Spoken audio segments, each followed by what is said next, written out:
Three members of one family have become a heartbreaking symbol of what this fire can do. Two young children and their great-grandmother were killed in a home engulfed by flames. A great-grandfather unable to save them. Carter Evans is here with their story tonight. Carter. Jeff, this man's story is just heartbreaking. He says it was really just a matter of minutes after he left his home on Thursday that he got a call from his wife that the fire was already at their back door. He says he had no idea it was that close. The towering flames were bearing down on the city of Reading. Evacuation orders in place for several neighborhoods, but Ed Bledsoe says he didn't hear any. Did you get any sort of evacuation warning? Nothing. Absolutely not a word. The fire was far away at that point. It was plumb across the river. That's 2 or 3 miles from my place.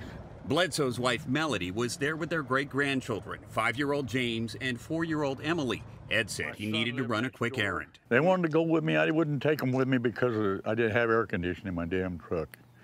So I said, no, it's so hot out there. You guys just stay here and Grandpa will be right back. I was only going about 15 minutes when my wife called me and said, you got to get here. The fire's coming up the hill. He tried to race back, but the roads were blocked. Bledsoe felt helpless. I was talking to my little grandson on the phone. He's saying, Grandpa, please, you got to come and help us. The fire's at the back door. Come and get us. I said, I'm close by, son. I'm trying to get in there. I said, I'm right by you. I said, I'm right by you, honey. Just hold on. Grandpa's coming. He stayed on the phone and could see the flames. I had to keep him as calm as I could. Emily was hollering that she loved me.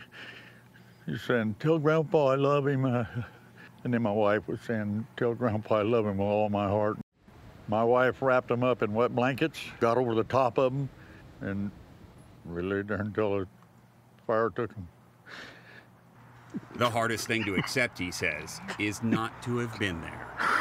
I'd have done anything for him. I'd have died right there with them. They're that important to me. Now, we spoke to the Shasta County Sheriff about evacuation orders in Ed Bledsoe's neighborhood. He said they initiated reverse 911 calls. They did cell phone text alerts, Jeff. They even went door to door where they could, but they are still investigating to see if the Bledsoe family got a notification. It's horrifying to hear about Ed's story and listen to everything that he has to say. Carter, you've covered a lot of fires in this area. I know the state says this is sort of the new normal. They're always ready year-round. There's no one fire season necessarily.